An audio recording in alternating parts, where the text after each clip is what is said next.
Ooh, that looks tasty. Welcome folks, today the Hungry Gamer is back with another game review, and today we're talking about Fate of the Fellowship by Matt Leacock and published by Z-Man Games. Before I get started, thank you to Z-Man Games for letting me use this copy for just a little while. And what this game is this is, as you can see, the Lord of the Rings, where Frodo's trying to get to Mount Doom and toss the ring in. But the game is built around the pandemic system. And my understanding, even though I haven't played it, is the specific system that's being used is the pandemic fall of Rome system, where you have troop movements across the map. And in this game, each player is going to take on the role of two different characters, though what you see set up here is the aftermath of a solo game that I played. And those rules are a little bit different, and I'm hoping to have a solo playthrough so you can see how that works. I will actually describe the two-player game. But each player will take on the role of two different characters, and they will take various actions moving around the board, mustering troops, fighting evil, and accomplishing quests. Now, if you are not interested in how this game is played, just will jump into my final thoughts, then you want to go to the timestamp on the screen right now. For those of us still here, let's talk about how this game is played. So there is only one way in which you can win the game. And to do that, you must take the one ring, which Frodo has, and toss it in Mount Doom. And I'll explain how you do that in just a minute. And in addition to that, in each given game, you will have a certain amount of quests. And what I have out here are the suggested starter quests. So your first game, you're always going to play with these different quests, and you must also accomplish all three of those quests before you can do this one over here. And so how it's going to work is on your turn, you will select one of your two characters. So let's just say, and I want to slide all this out of the way, that I was controlling Merry and Pippin right here, and Éowyn right here. And so the first thing I have to do is I have to decide which one of those two are going to take 4 actions and which one is going to take 1 action. So for the sake of argument, we'll just say that for Merry and Pippin, I decide that they're going to take a single action. We'll say that they are right there on the board.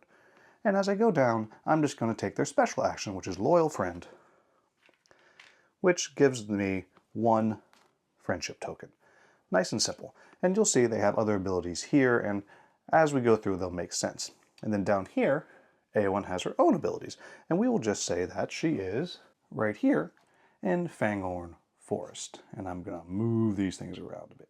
And for her first action, I'm going to do what is called a travel action. And simply I'll move along a line 1 space, like so.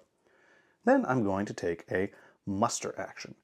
And usually when you take a muster action, you have to either discard a friendship token, and then you get 1 troop, the same color as the space you're on, in this case brown, like so. But if we look over here, we'll see that as a Shield Maiden of Rohan, she gets to muster without spending the tokens. Now, if I did not have one of those tokens, I could go to my hand of cards, and I could spend 1 card that has the friendship symbol in the top left.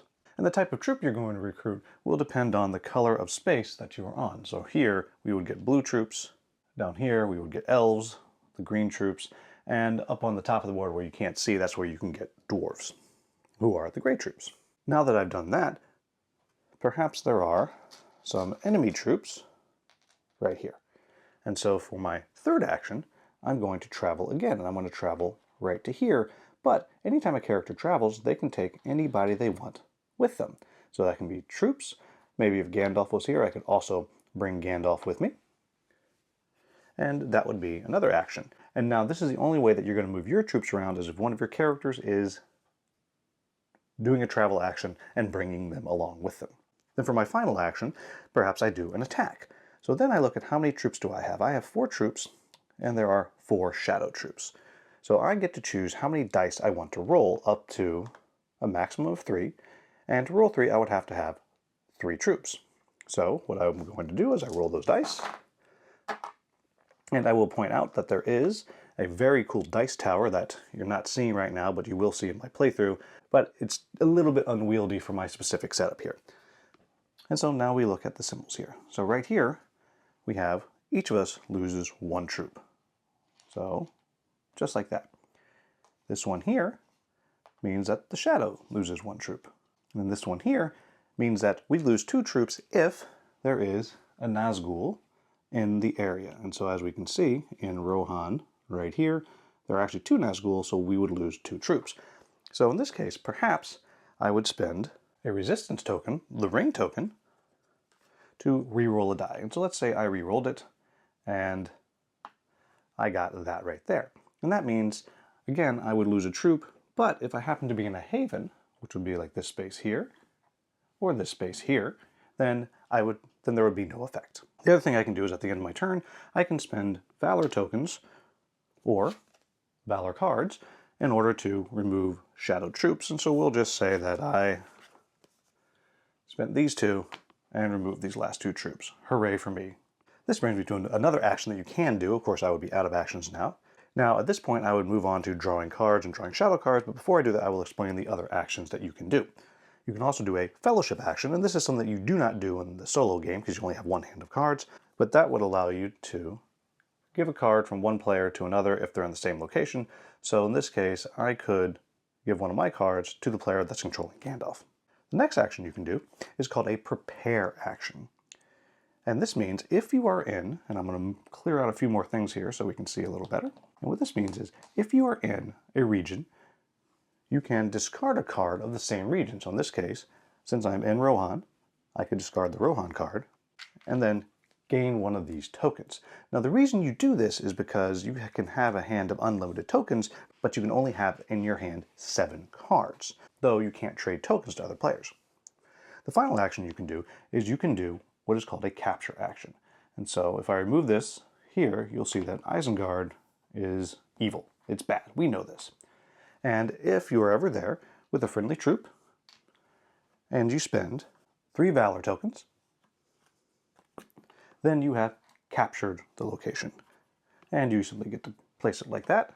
What that will do is that will gain you 2 hope and make it a place where troops can't spawn anymore. And I did neglect to say that every time you do a combat action, the Eye of Sauron is going to move to the region in which you had that fight. And that will become clear why that matters in just a bit. So then after actions are done, you get to draw 2 more cards. And if you ever draw, and sometimes you will draw an event card, which is a card that you can use whenever it is that you would like, even on other players' turns. Or you might draw a Skies Darken card. And this is one of the times, and this is where the eye is really makes a difference. So the first thing that happens is you'll increase the threat rate by 1. And I'll explain what that does in a minute. Then if the eye is in Frodo's region, you will lose 2 hope. Otherwise, you can move the eye to where it is. And then you're going to add some shadow troops to a specific place on the board. And then you will take the shadow discard pile, shuffle it, and put it back on top of the deck. And I will show you what that means in just a bit. Then we move to the shadow phase. And this is where you're going to draw shadow cards. And you'll draw 1 per space you moved up on the threat track. And so in this case, we're at 3. So that would mean I would draw 3 of these cards. And so what will happen is you'll take a card and then you flip it out like so. And then you look at the top card of the draw pile, and it's going to tell you if you activate the top or the bottom. In this case, because there's a symbol here, I activate the bottom. In which case I'll add some troops to Moria, I'll move the eye to Frodo's region, and if he's already there, I'll roll a search. And I will talk about searches in just a moment. Or, if you had on top of the card the red banner, you would do the top. And that's when troops are going to move. So in this case, troops are going to move from Moria towards Rivendell. And so this is how that works. So if this was our board set up, what would happen is we'd start here at Moria, and all the troops are going to move to Moria following the colored path line that's on the card. So in this case, it is a green path line. But for example, if it said they were going from Moria this other direction, then it would tell you are they going to follow the yellow or the blue path line. And you'll see why that matters in a moment. So first, the troops move from Moria to here. Then these troops would move from here to Tharbad. There's no troops here. There's no troops here. And so that would be the end of the path. But let's just say there was a troop here. Then it would then move like that. And it would start a battle. And you would roll 1 die per shadow troop that you have there. So only 1 would fight. If, at any point, shadow troops move into a haven like this, and there are no troops there, and there's no troops there to defend, then they will take over the haven, which will drop hope, and you now no longer have that space that you can go to. And then just a couple more things that I want to point out before I move on to my final thoughts. As I mentioned, you have to accomplish different quests. So for example, right here in the Misty Mountains, we had to take over Isengard. So by doing that, I would have accomplished this quest, I'd get a reward, and it would get me one step closer to being able to try to destroy the One Ring. But the other two things that you need to know is you'll notice on the board, there are sometimes these symbols here. Now that I've zoomed in a little bit, you'll notice that sometimes there's these symbols on different paths that you take. So those are paths that you can take, but you have to spend that resource to do that. So to actually move from Isengard to Fangorn Forest, you would actually have to spend a single stealth to do so. Whereas over here, to go along this path, you'd have to friend. While over here, to go on this path, you'd have to spend some friendship to do so. Now, I mentioned a couple times about this search roll. And this is going to happen. Sometimes cards will do it, but in general, every time that Frodo and Sam move, you will have to roll a search.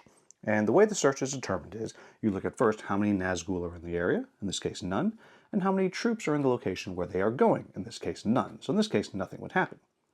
But let's just say we had one Nazgul, two Nazgul here, and then we had 3 troops waiting there.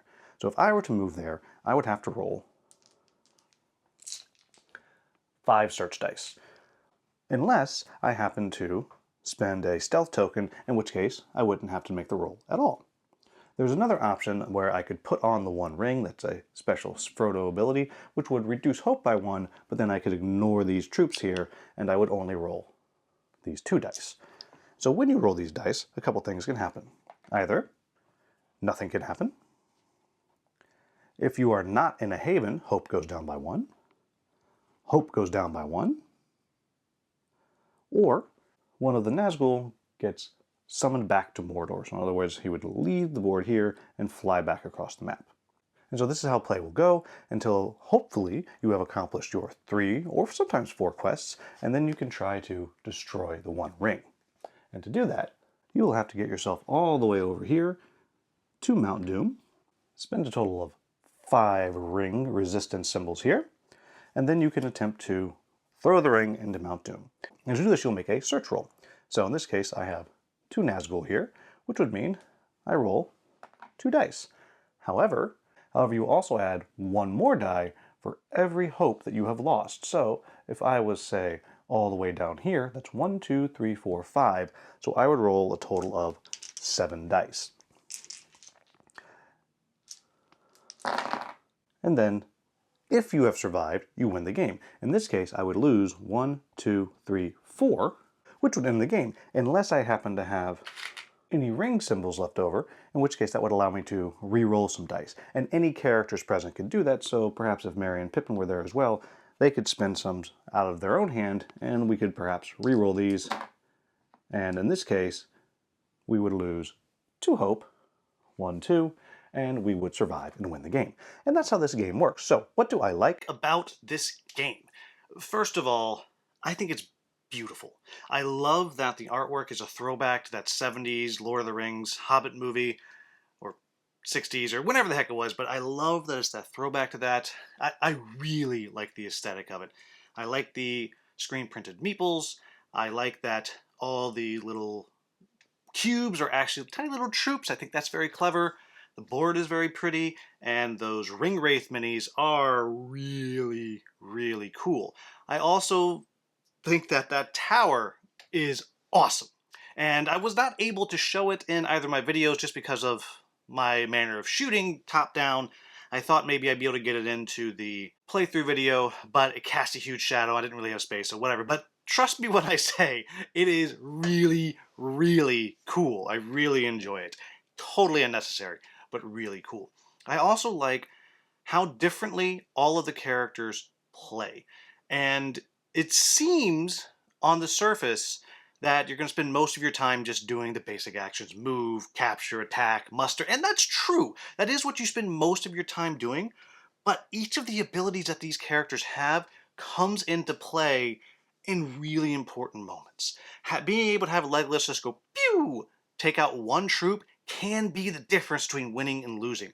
The ability that I used with Galadriel in the playthrough allowed me to see the deck and get what I needed for the very next player. And so all of those things, they really, really work. Also, and I haven't played all of them. There's a couple of the characters I still haven't played, but it almost seems like some of the powers are more or less situational, and it kind of lines up with the story. Look, I love Faramir as much as the next guy, probably more than anybody else. What a raw deal the dude gets. But his powers are a little bit situational, right? You're going to get a bonus if you move through the area that has a special path token. You don't do that as much. And maybe I'm reading into things, but I really like that. I think that's very clever the way it works. And just like in the books, when these characters show up, the things that they do are so very important. And so when their powers come up, they're so very important. But on the other hand, you have someone like Merry and Pippin that every single round can just get you a friendship token. That's huge, huge. So I love that. I love the way it works, and I love how different the game feels, even if you're using the exact same scenarios, just by changing characters. When I swapped out Legolas for Gollum, that suddenly changed the entire game. Suddenly I was like, oh my gosh, I gotta get Gollum with Frodo and Sam and get them into Mordor, because he's gonna be able to keep them from getting spotted and getting found with the search checks. Just really, really cool. But then on the other hand, when you play with Eowyn, or Eowyn or Gimli or Arwen, suddenly you're mustering troops, and you're actually suddenly like this army commander, because it's so easy to get a bunch of troops and move them around and take things over. Really, really, really clever. I love the way that works. I also like the variety of different quests, even though, again, on the surface, it seems like you're kind of doing the same thing, take stuff here and do a thing. Because the board is so big, again, it really changes what you're doing. If you gotta go all the way to the eastern side of the board and take over Rune, or Nuln, whatever the heck that one is, then that's gonna change the gameplay, because you're gonna have to get a bunch of troops and move them out there. And you might have to go through the shadow troops on the way. Just really, really clever. The next thing I like is the troop movement. My understanding is this is the same as it is in Pandemic Fall of Rome, but it really works. This idea that a line activates from here to here and all the troops are going to move down the line. Very, very cool, and very, very frightening, because so many times you have to make a choice. You're like, okay, I can move off of this space, and if I do that and take these troops, I'm going to be able to do a thing I need to do. But if in the next 2 turns this line moves, I'm in trouble. I love having to make that choice, even though I'm almost always wrong when I do make that choice. And I also really like the way as you're flipping over the cards, you're going to get the top or the bottom, and you never really know what's coming, but it just makes it exciting, and it lets you use those same cards that you're going to be putting back on top of the deck every time the sky is darkened, which I also like, because it makes your areas that you've already started activating, it means they're going to activate again quicker. But never knowing is it going to be the top or the bottom kind of gives you a hope, even though you know that certain things are coming. Sometimes, like, oh my gosh, I really need it to be the red flag, because I've cleared this area out. There's no danger for me if this line activates. But if it's the black flag, I haven't gotten Frodo out of the region, and he's going to get 7 dice. It's just very, very fun, very clever, and very hard. And then the last thing that I'm going to say here is I really like the solo. And depending on who you talk to, the solo is either a harder or easier. I feel like it's a little bit easier myself, or maybe just because my brain works better that way. But I kind of like that I have 4 characters, and I'm just going to go boom, boom, boom, boom, boom. And Frodo and Sam are always going to be moving 1. But it adds this challenge of, I might have to wait a long time before I get to activate one of my characters again. So it has a really interesting balance to it. I really, really enjoy it. And it's probably my preferred way to play, though I do enjoy the other one as well. But either way, it's a really, really challenging and satisfying game. Which brings me to what are my quibbles with the game. It's really hard. It is very, very hard. You're probably going to lose far more often than you win. And it can be really swingy. In fact, I played with Mrs. Hungry Gamer the other day twice. In the first game, we lost in like 15 minutes just because we didn't, the card draws we had, we couldn't get any stealth, and we couldn't get Frodo moving without rolling searches, and we kept rolling searches, and the searches we kept rolling, even after re-rolling, was despair, despair, despair, despair, despair, and we just lost really, really quick. It was an outlier, but that kind of thing can happen. And I'll also say, and if you go watch my video, you'll see there was a dice roll at the very end that determined if I won or lost. Just one roll when I thought I'd planned it out perfectly. And for me, I don't mind that. If you've watched my channel enough, you know I like chaos. I like that things can turn at the last moment, but just understand that it can in this. You can draw cards and it keeps activating lines that you've cleared. Or it can keep activating the bottom side and you get search, search, search. So there is some swing that can go in there. And it's just something that you have to decide, does this bother me or does this not bother me? And for me, it doesn't.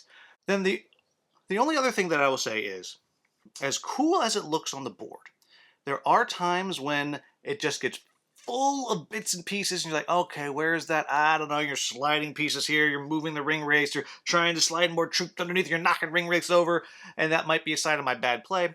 But sometimes the board can get really, really full, which is very, very terrifying and very cool to look at, but can make the reading of bits a little bit harder here and there. And that's pretty piddly of a quibble there, because as you can tell, overall, I really enjoy this game. So there you have it, folks. That is Lord of the Rings, The Fate of the Fellowship. This is going to be available sometime this year here in the US. Apparently it's already available in the UK, but you can pick it up for pre-order right now. I get to hold on to this. I just found out for about 2.5 more weeks I get to hold on to this before I have to return it. So I'm going to make good use of it myself. So there you have it, folks. As always, if I made any mistakes in the rules overview, please let me know in the comments with a timestamp so I can get that in the Klingon subtitles. If you found this video useful, please like, subscribe, share, maybe become a channel member. As always, thank you so much for watching. Have a wonderful, wonderful day.